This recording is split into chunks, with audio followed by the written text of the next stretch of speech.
पिस्तुल्या महाराजावर लातूरच्या MIDC police station मध्ये गुन्हा दाखल झाला, ही बातमी एव्हाना अद्यापर्यंत आपल्यापर्यंत येऊन पोहोचली असेल ती खरीही आहे. गुन्हा दाखल झालाय. खरं तर गुन्हा दाखल व्हायला खूप वेळ लागला, पण अखेर गुन्हा दाखल झालेला आहे. त्यानंतर आता पोलीस पिस्तुल्या महाराजांचा शोध घेतील, त्यांना अटक करतील, त्यांना तपासासाठी त्यांना पोलीस कस्टडी घेतील आणि त्याचा तपास सुरू होईल वगैरे वगैरे वगैरे वगैरे. खरं म्हणजे या प्रकरणामध्ये पिस्तुल्या महाराजांनी पैसे जे 3 कोटी 4 कोटी रुपये घेऊन पळाल्याचा त्यांच्यावर जो आरोप आहे आणि त्या एकट्या आरोपापोटीच त्यांना अटक केलं पाहिजे आणि त्यांना न्यायालयात हजर केलं पाहिजे अशी परिस्थिती नाही.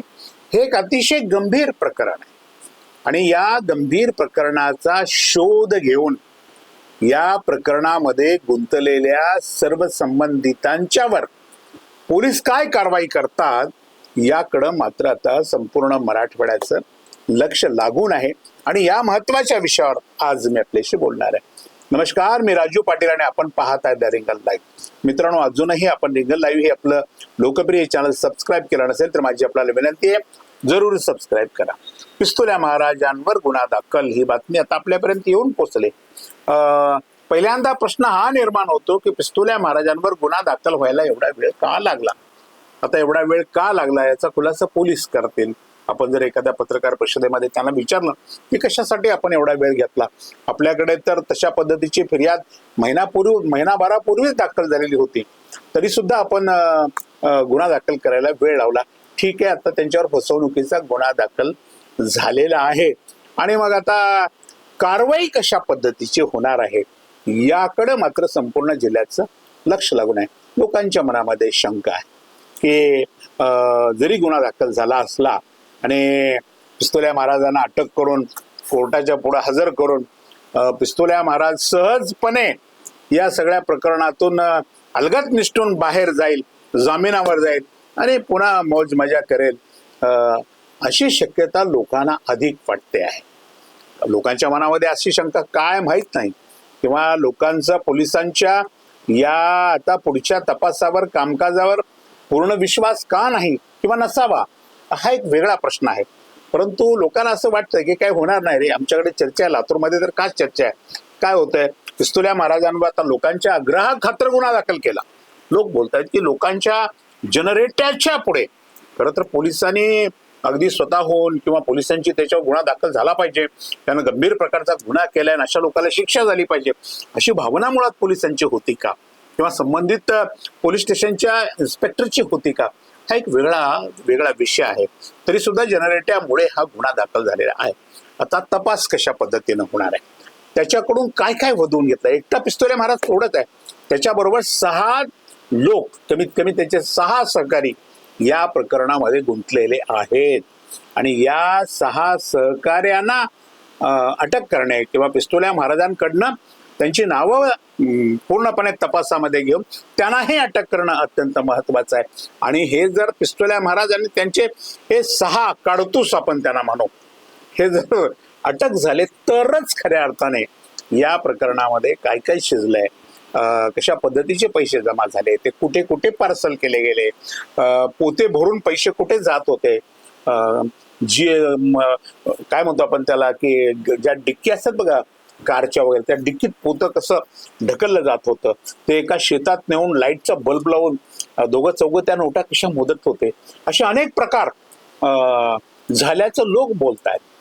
त्याचा शोध घेणं आता पोलिसांसमोर एक खूप मोठं आव्हान आहे. यातल्या प्रत्येक गोष्टीचा शोध घेतला पाहिजे आणि जनतेची जी फसवणूक पूर्णपणानं या भागातल्या या परिसरातल्या या वारकऱ्याच्या कुंभ प्रकरणामध्ये झालेली आहे, तर अशी फसवणूक करण्याची हिंमत महाराष्ट्रामध्ये पुन्हा वारकरी संप्रदायाच्या नावाखाली कुणी करू नये किंवा तशा पद्धतीची त्याची धाडस होणार नाही अशी शिक्षा पिस्तुल्या महाराज आणि त्यांच्या या 6 काडतूसाला मिळणं अत्यंत आवश्यक आहे.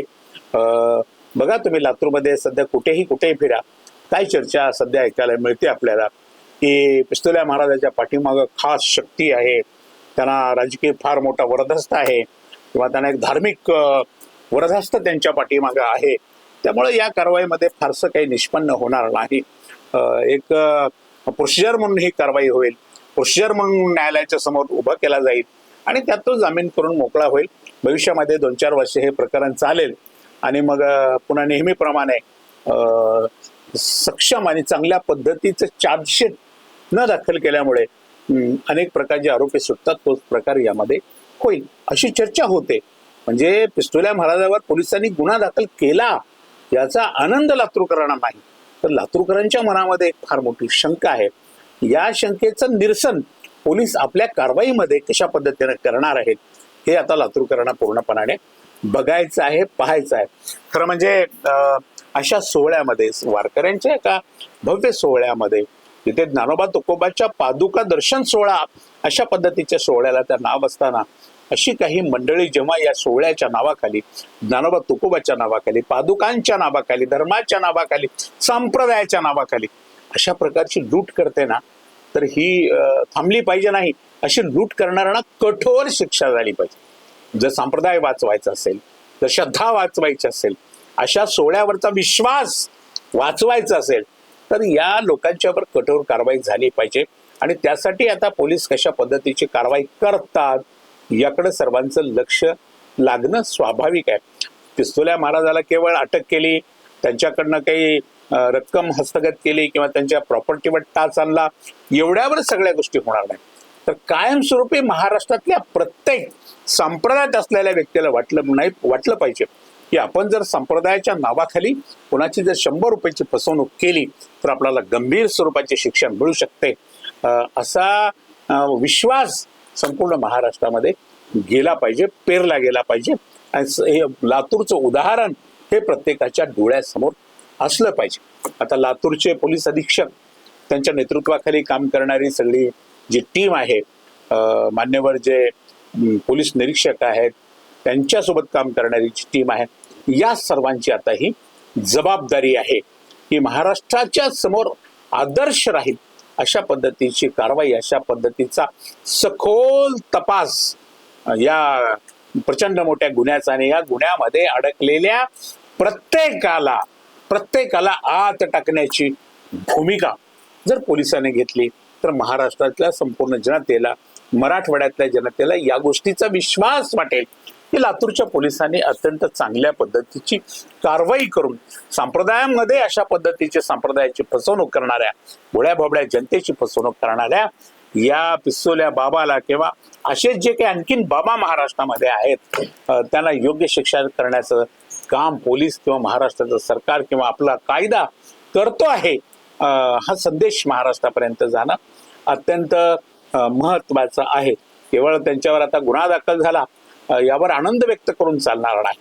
तर गुन्हा अनेक गुन्हे दाखल होत असतात, परंतु ते तपास कसा करायचा, तो खरंच गुन्हेगाराला शिक्षेच्या दारात नेऊन उभा करायचं का नाही करायचं, हे शेवटी सगळं पोलिसांच्या तपासाच्या हातामध्ये असतं.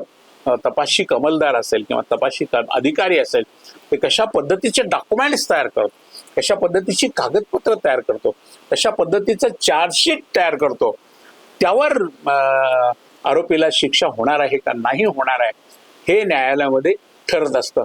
आपलं लक्ष आता गुन्ह्याकडे नाही, आपलं लक्ष आता चार्जशीटकडे आहे, आपलं लक्ष आता तपासाकडे आहे. केवळ पिस्तुल्या महाराजांनी एखाद्यावर जर हा गुन्हा दाखल झाला तर हे प्रकरणाचा छडा लागला असं म्हणताच येणार नाही. त्याच्या सोबत असणारी 5-7 जी मंडळी आहेत पूर्णपणानं पोते डिक्कीत घालून घेऊन जाणारी, त्यांच्यावर सुद्धा त्यांचे नाव पुढे आले पाहिजे, त्यांच्यावर सुद्धा कायदेशीर कारवाई झाली पाहिजे, त्यांच्यावर सुद्धा गुन्हा दाखल झाला पाहिजे. म्हणजे पिस्तुल्या महाराजांनी एकट्यानेच हा गुन्हा केलाय का तर नाही, पिस्तुल्या महाराज हा एकटाच गुन्हेगार नाही, त्याच्या सोबत काही टीम होती पूर्णपणाने. त्यांना सुद्धा या कायद्याच्या कक्षेत आणणं अत्यंत आवश्यक आहे. लातूरचे पोलीस कशा पद्धतीने या सगळ्या त्याच्या सोबतच्या हस्तकांना, हा गुन्हा करण्यासाठी मदत करणाऱ्या सगळ्या लोकांना किंवा गुन्ह्यामध्ये सहभागी असलेल्या लोकांना लातूरचे पोलीस काय हिंगा दाखवतात याकडे आता संपूर्ण लातूर जिल्ह्याचं, संपूर्ण मराठवाड्याचं लक्ष लागून आहे. आपलंही त्या सगळ्या घटनेकडे लक्ष आहे. कशा पद्धतीची कारवाई पुढे चालते त्यावर आपण वारंवार बोलणार सुद्धा आहोत.